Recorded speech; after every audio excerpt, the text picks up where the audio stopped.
Bueno, como ya hemos visto, la patología más común del estómago es la acidez gástrica, traducida en úlceras gástricas. Lo bueno de la úlcera gástrica es que gracias al uso del omeprazol prácticamente estamos en cero de acidez, podemos generar con el omeprazol. Y eso ha reducido drásticamente la necesidad quirúrgica de los pacientes.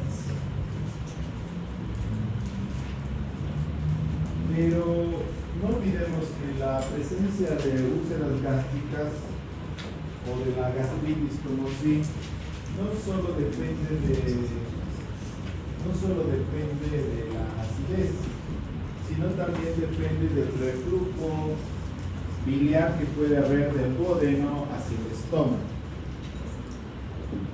Para saber si el origen de la dispepsia o de la gastritis es de origen ácido o alcalí, el estudio que se realiza se llama pHmetría. Te ponen por endoscopio un marcador, una sonda que mide el pH durante 24 horas. Y esta dice si hay picos de acidez o hay picos de alcalinidad. Es un examen bastante engorroso y molesto. ¿Cómo podemos hacer nosotros un diagnóstico más rápido? Hemos dicho que el omeprazol lleva a la acidez, a la secreción ácida del estómago a cero. A cero.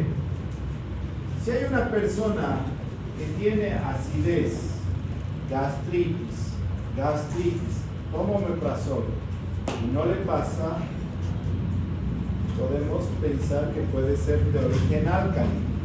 ¿Y cómo podemos comprobar de que es de origen de álcali? Es decir, reflujo del intestino delgado hacia el grueso, hacia el estómago. Asociamos el tratamiento omeprazol más metoclopramida. La metoclopramida es un prokinético, es decir, hace que las vísceras se muevan un poco más rápidas, primera cosa. Segundo, cierra los esfínteres, cierra el esfínter esofágico y cierra el esfínter pilórico. Si asociando omeprazol y metoclopramida el paciente que tenía tanta gastritis tiene alivio, se siente mejor, lo más probable es que sea por reflujo biliar. Hay que ver cómo está funcionando su vesícula biliar. Probablemente tiene cálculos, es una vesícula engorrofrigio, esas cosas. Entonces, eso nos evita la necesidad de hacer pHmetría. Porque hay pacientes que toman omeprazol, después lansoprazol, rabeprazol, ulprazol, todos los pamprazoles, y no les pasa la acidez. Es probablemente que es álcali, no creo que sea así.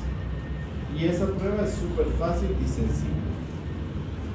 La otra patología que se asienta en el estómago es los tumores benignos y tumores malignos. Los tumores gástricos benignos, al ser el estómago un tejido, una estructura bastante dilatable y grande, no lo afectan mucho, es decir, pasarían incluso asintomáticos. El 7% de todas las patologías que encontramos en el estómago van a corresponder a tumores benignos. De estos, el 40% van a ser pólipos y el 40% van a ser tumores en el músculo liso. La presencia de pólipos nos llama la atención porque debe hacerse un control adecuado para evitar la malignización de los pólipos. Los pólipos se clasifican en hiperplásicos, adenomatosos, de las glándulas fúngicas y fibroide inflamatorio. Todos estos pólipos son benignos. No nos darían síntomas y son un hallazgo casual. Es decir, le haces endoscopía por cualquier otra patología y encuentras pólipos. No darían síntomas. Puede ser pequeñas dispepsias, acidez, malestar estomacal. ¿Qué se hace?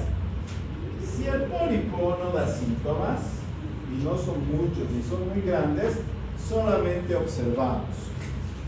Si los pólipos son muy grandes, son muy sospechosos, realizamos una resección endoscópica.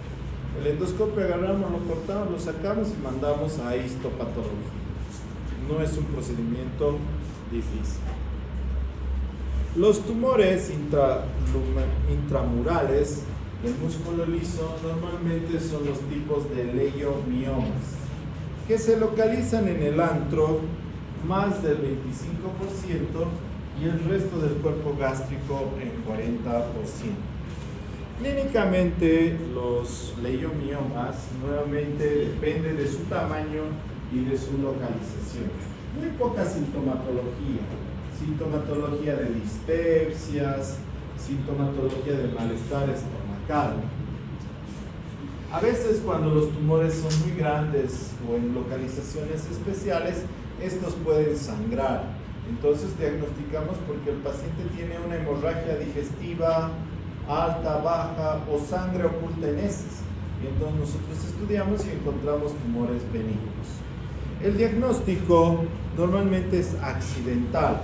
Es decir, se ve endoscopia, hay un tumor. Si no es grande, si no obstruye el flujo o el funcionamiento normal del estómago, no se hace nada. Cáncer gástrico. El cáncer gástrico, el cáncer de estómago, el 95% es adenocarcinoma. Es una causa muy frecuente de mortalidad en el mundo, que afecta entre los 50 y 70 años.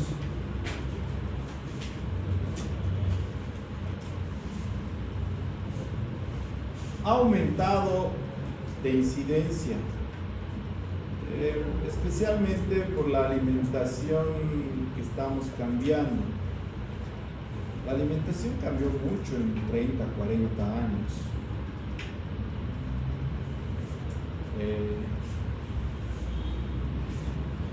¿Alguien sabe qué es pito? Pito. Es un polvito de maíz, ¿no? El maíz se muele y eso es pito. Cuando yo iba al colegio, 1900, ¿qué les importa? En el recreo vendían pito, es decir, te vendían maíz. Era una alimentación un poquito más sana. Actualmente, si vos vas al colegio de los niños, ¿qué cosa compran? Salchipapa. De todo. Pollo. ¿Qué cosa hay? Pito no hay, estoy seguro. Pero ni siquiera se podrían comprar. Ni nadie compraría, yo creo que ni conocería. Pero hay dulces, chisitos, ¿qué cosas son esas otras cosas? Medio parece papa, pero son de otros colores. Nachos. Nachos, que no sé de qué son De hechos. maíz. Maíz. Harina de maíz. Después hay las salchipapas. Después hay helados. Es decir, todo muy procesado. Alimentos curados, alimentos almacenados. Y esto no le va muy bien a la incidencia del cáncer. Entonces, el cáncer de estómago sí ha ido aumentando de incidencia, hasta posicionarse en el segundo lugar. Y hay que ver que el cáncer de estómago tiene una supervivencia del 5 al 15%. Es decir, lo más probable es que te mueras por cáncer, si te identifican cáncer de estómago. Países avanzados, la mortalidad son altas, 77 por 100.000 habitantes, en Rusia, en Japón, en Chile, Inglaterra, Canadá, en Estados Unidos, en 7.5. Considerando que en Canadá Rusia y Japón. Es más o menos cuando viene el carro para donar sangre, se para en la puerta. Allá los carros paran en la puerta, pero son carros que hacen endoscopías. Es decir, agarran y estás entrando ya endoscopía digestiva. Porque están queriendo cazar el cáncer gástrico en etapa temprana. Aún así tienen un alto índice de mortalidad. ¿Hay alguna etiología directa del cáncer? No, pero sí hay factores predisponentes. La sal es un factor predisponente. Los nitratos, poca vitamina A, poca vitamina C, proteínas, grasas, alimentos ahumados o curados. Son muy ricos los alimentos ahumados y curados, pero es extremadamente malo para el estómago. También se ha identificado que de una manera indirecta la presencia del Helicobacter pylori aumenta entre 3 y 6 veces el cáncer gástrico. Hay otras enfermedades, otras condiciones asociadas, anemias perniciosas, enfermedad de Menetrier, úlceras gástricas, grupo sanguíneo A, fumadores, consumidores de alcohol, exposición a radiación, predisposición familiar. Si tu papá te ha tenido, muy probablemente tengas. Entonces, no hay una etiología verdadera, pero sí hay bastantes factores predisponentes. La presencia de poliposis, es decir, que tengas una enfermedad benigna, hace más probable que tengas la aparición de una enfermedad maligna. No debemos preguntarnos si vamos a tener cáncer. La pregunta es ¿cuándo y de qué órgano vamos a tener cáncer? Las perspectivas de vida han aumentado en la sociedad y la aparición de cáncer es totalmente imposible de prever, de prevenir y de evitarlo si tienes un tiempo de vida largo. Si vives muchos años, lo más probable es que tengas cáncer. Es una realidad. El estómago ataca en etapas un poco tempranas, de 50 a 70 años. Si ustedes ven, las personas de 50 años actualmente parecen de 40, 30 años. No es lo mismo que antes. 50 años ya era un anciano. Ahora los de 70 años hasta nuevamente se casan. Y con más jóvenes que ustedes. Ahora no sé qué harán a los 70 años, ¿no? Pero por lo menos me llevarán a pasear. Porque más cosas ni coinciden a no sé, 70 años de pero bueno, el paciente, cuando nosotros diagnosticamos, puede tener dos tipos de cánceres: el cáncer avanzado o el cáncer temprano. Solamente esos dos tipos. El cáncer temprano o incipiente es aquel que compromete la mucosa y la submucosa, con y sin metástasis ganglionares. Normalmente no tiene, porque apenas está en la mucosa y en la submucosa. Y el cáncer avanzado es el resto. Cualquier tipo de cáncer que vaya más allá de la muscular.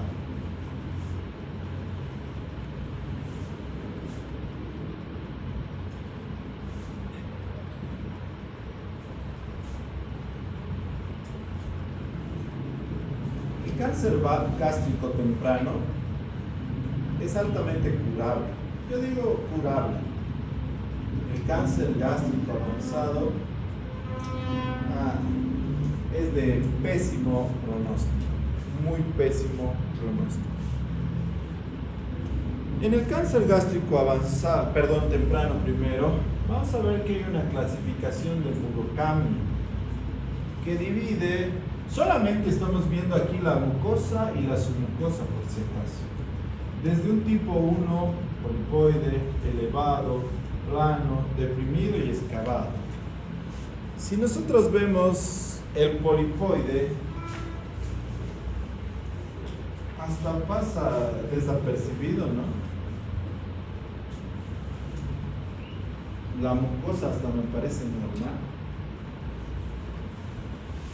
Puede haber algunas variaciones donde vamos a ver un poco más elevado, que eso sí ya me llama la atención. Podemos tomar una biopsia.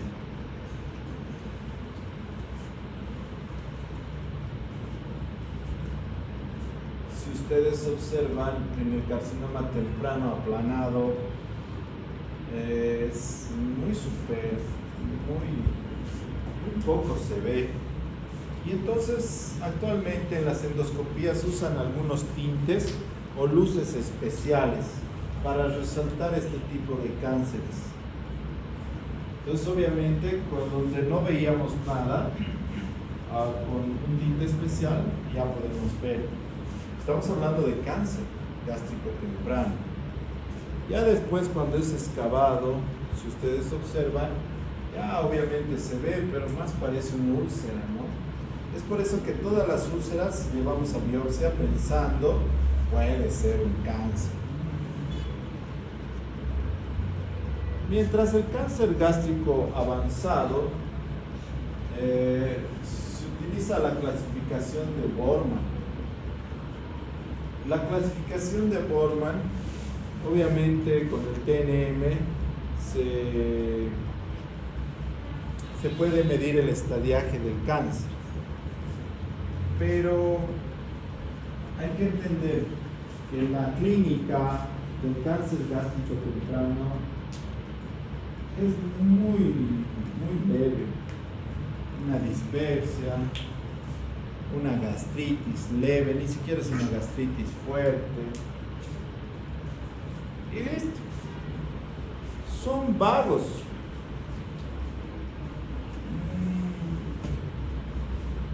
Incluso el 80% de esos cánceres son asintomáticos. Es decir, no hacen nada, solo están ahí. Esos cánceres asintomáticos rápidamente pueden pasar a cánceres gástricos avanzados, donde ya la sobrevida es pues extremadamente baja, del 5 al 15%. Estos ya tienen síntomas. Hay dolor, desconfort epigástrico, anorexia, pérdida de peso, náuseas, vómitos, disfagia, saciedad temprana. Pero, noticia, si yo diagnostico un paciente así, es cáncer gástrico avanzado. Perspectivas de vida en Bolivia, muy bajas, menos del 1% debe ser. Entonces, tenemos un grave problema en el cáncer gástrico. Lo bueno, en nuestra sociedad en Bolivia todavía la incidencia es extremadamente baja, pero no ayuda mucho que los jóvenes coman enlatados, nitritos, fuman y beban. Antes por lo menos fumaban y bebían, pero comían lo más natural posible. Entonces eso como que equilibraba la balanza. Actualmente fuman, beben y además comen enlatados, entonces ya la balanza anda desequilibrada. Y va a empezar a aparecer casos de cánceres gástricos avanzados. Se puede clínicamente todavía pensar en una cirugía curativa, pero hay signos incluso de inoperabilidad clínicamente, como el ganglio de Virchow, ascitis, hígado nodular, signo de la hermana María José, que es el nódulo en el ombligo, anaquel de Bloomberg y tumor de Kuchenberg. Todos estos signos se aparecen durante el examen físico en un paciente que estamos sospechando cáncer gástrico. Normalmente ya son signos de inoperabilidad. El diagnóstico, bueno, podemos hacer radiografías con contraste, podemos hacer ecografías, pero obviamente el diagnóstico verdadero nos va a dar, uno, la endoscopía, donde vamos a tomar y ver el tumor directamente y vamos a tomar una biopsia y lo vamos a mandar a histopatología, y otro, la tomografía, que nos va a hablar de la extensión del tumor. Una vez que identificamos el estadiaje del tumor, debemos decidir cuáles son los pasos a seguir. ¿Hacemos quimio, radio primero o hacemos cirugía primero? Actualmente hacemos una cirugía en sándwich. Quiere decir, primero hacemos quimioterapia y radioterapia, operamos y hacemos quimioterapia y radioterapia después. Aún así, la perspectiva y calidad de la vida del paciente baja, porque la cirugía de estómago por cáncer gástrico avanzado es la gastrectomía total, con restitución del tránsito intestinal totalmente. No existe una técnica que funcione al 100%, porque la estructura del estómago es irreemplazable. Cualquier órgano que pongamos debajo del esófago para cumplir las funciones del estómago es muy pequeño. Entonces, tomas medio vaso de agua y estás vomitando. ¿Por qué? Porque se distiende, ordena al cerebro que vomites. No tiene la misma capacidad del estómago. Aparte, después de operar y realizar una gastrectomía total, el paciente va a presentar anemia megaloblástica y fibropenia. Va a presentar déficit de calcio, esteatorreas, diarrea, sensación de gastritis por reflujo alcalino, y va a empezar a aparecer úlceras marginales donde hemos hecho las anastomosis. Entonces, obviamente no es nada recuperable ese paciente y la calidad de vida es baja. Por lo tanto, nos quedamos con una premisa: el cáncer gástrico hay que buscarlo, no hay que esperar a que nos encuentre. Es decir, hay que buscarlo, hay que hacer endoscopías. La verdad es que después de los 50 años, endoscopía alta, endoscopía baja, meter el dedo, exámenes de laboratorio, esa sería la única forma de prevenir todo tipo de cáncer que no te sorprenda. Pero ahí vamos. ¿Dudas? ¿Preguntas?